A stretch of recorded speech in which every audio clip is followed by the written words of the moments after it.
Manchester United terus melakukan perombakan pemain demi menyiapkan tim terbaik untuk menyambut musim baru 2023-2024. Sejauh ini, The Red Devils telah mendatangkan dua pemain anyar, yaitu Mason Mount dan Andre Onana. Mason Mount sendiri didatangkan dari Chelsea dengan bandrol 60 juta pound sterling atau setara dengan 1,1 triliun rupiah. Sedangkan kiper Andre Onana digait dari Inter Milan dengan biaya transfer 47 juta pound sterling. Bahkan, kabar terbaru mengatakan jika Setan Merah telah mencapai kesepakatan transfer untuk mendatangkan penyerang muda milik Atalanta Rasmus Højlund. Indikasi kepergian Højlund ke Old Trafford kian menguat setelah Ladea telah mendatangkan pemain pengganti El Bilal Toure dari Almeria Sabtu 29 Juli 2023 kemarin. Mereka juga tidak memainkan Højlund dalam laga uji coba kontra Bournemouth di Inggris karena tak ingin mengambil resiko jika sang striker cedera di situasi transfer yang krusial.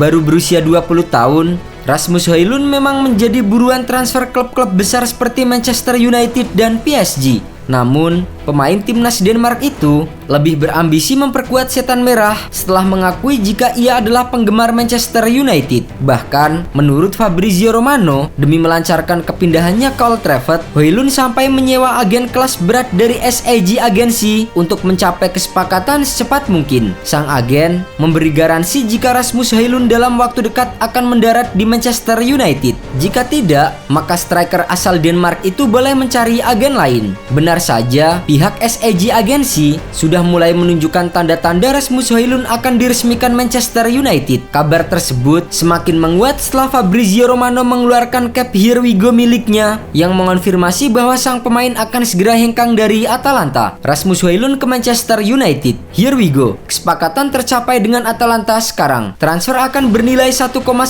triliun rupiah plus bonus. Kedua klub mempersiapkan dokumen dalam 24 jam ke depan. Rasmus Højlund akan menandatangani kontrak 5 tahun di Manchester United. Ia akan menjadi penyerang utama Setan Merah yang di musim lalu menjadi masalah utama setelah Anthony Martial kerap di backup cedera. Sekedar informasi, Rasmus Højlund baru direkrut Atalanta musim lalu dari Sturm Graz senilai 17,2 juta euro. Meski baru berusia 20 tahun, penampilannya menyita perhatian. Rasmus Højlund mencetak 9 gol dan 4 assist dari 32 penampilan di Liga Italia. Oleh karenanya, ia turut membantu Ladea finish di peringkat kelima klasmen akhir Serie A. Maka wajar jika ia dihargai dengan sangat mahal oleh Atalanta. Nilai transfer sebesar 70 juta euro atau setara dengan 1,16 triliun rupiah ke Manchester United akan menjadi rekor penjualan terbesar dalam sejarah klub asal Bergamo tersebut. Setelah mengamankan Rasmus Højlund, Manchester United kini dikabarkan akan mengalihkan fokus ke target berikutnya, yaitu gelandang Fiorentina Sofyan Amrabat. Menurut jurnalis Nicolo Sira, Amrabat semakin mendekat dengan Old Trafford dan mengklaim bahwa gelandang timnas Maroko itu juga sudah memiliki kesepakatan personal dengan Manchester United. Melalui akun Twitternya @NicoSira, ia mengatakan bahwa Amrabat memiliki kesepakatan kontrak 5 tahun dengan gaji 4 juta euro atau setara dengan 66,69 miliar rupiah per tahun. Amrabat kini menunggu The Red Devils untuk menebusnya dari Fiorentina. Fiorentina sendiri mematok harga sekitar 28 juta euro atau setara dengan 666,85 miliar rupiah. Lebih lanjut, Manchester United juga masih berupaya untuk menjual Donny van de Beek dan Fred lebih dulu sebelum memutuskan untuk menggaet Amrabat. Jurnalis asal Italia itu mengklaim bahwa Fred menuju Galatasaray dan Van de Beek diminati oleh Real Sociedad. Sementara itu, menurut jurnalis top Italia Alfredo Pedula, negosiasi antara United dan Fiorentina kini terus terjadi setelah Fiorentina butuh dana segar dari penjualan pemain 26 tahun itu. Apalagi, La Viola kabarnya tak ingin kehilangan Sofyan Amrabat yang bisa hengkang dengan gratis ke Manchester United di bursa transfer musim panas 2024 nanti. Kehadiran Amrabat tentu akan membuat stok gelandang Setan Merah semakin menumpuk. Sejauh ini, Ten Hag sudah memiliki gelandang-gelandang top seperti Casemiro, Christian Eriksen, Bruno Fernandes hingga gelandang anyar mereka Mason Mount. Melihat kondisi stok gelandang top yang melimpah tanpa winger yang stabil, maka bisa diprediksi Manchester United bisa saja menggunakan formasi 4-4-2 kotak untuk musim depan. Di posisi kiper, kepergian De Gea musim ini otomatis membuat Andre Onana langsung menempati posisi kiper utama United untuk musim depan.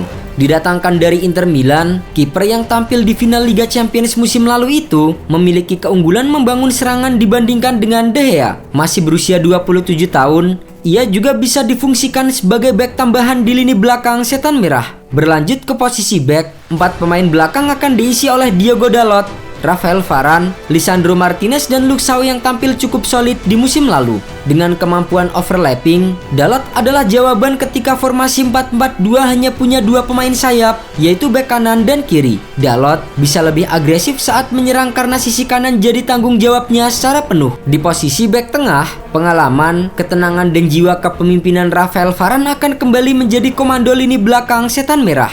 Ia akan menjadi duet yang sempurna bersama dengan bek agresif Lisandro Martinez. Duet keduanya akan memberikan dimensi pertahanan yang solid saat berhadapan dengan lawan yang punya banyak variasi serangan. Jika di bek kanan ada Diogo Dalot, maka di area bek kiri Manchester United bisa mengandalkan Luke Shaw. Atribut ofensifnya bahkan lebih bagus dari Diogo Dalot. Formasi 4-4-2 bakal membuat Luke Shaw bisa lebih bebas mengeksplorasi kemampuan menyerangnya. Beralih ke lapangan tengah, sebagai posisi nomor 6, Manchester United masih akan mengandalkan gelandang timnas Brazil Casemiro. Kemampuannya untuk mencari ruang jadi opsi umpan, ketahanannya dalam menjaga bola, sampai dengan visi bermainnya membuat perannya begitu krusial. Sementara itu, kehadiran Sofyan Amrabat akan melengkapi posisi double pivot dalam formasi 4-4-2 kotak. Peran dalam posisi ini sama dengan yang dimainkannya di Fiorentina dan juga timnas Maroko. Berbeda dengan Casemiro, Amrabat punya kemampuan untuk bermain di kotak penalti di sebelah kiri, maju ke gelandang serang.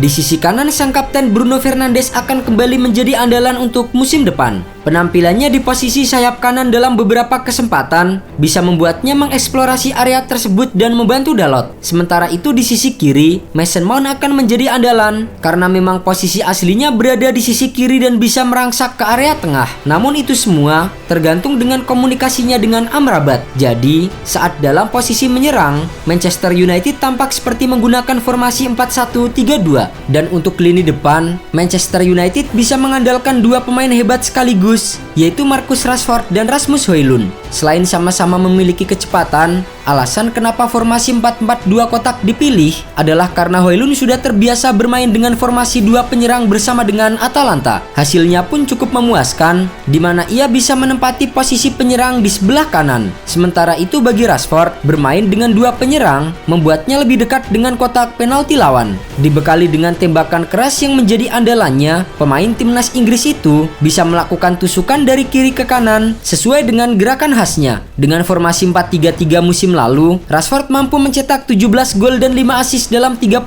penampilan di Liga Inggris. Kini, dengan formasi 4-4-2, Rashford diprediksi akan tampil lebih tajam bersama dengan United di musim depan.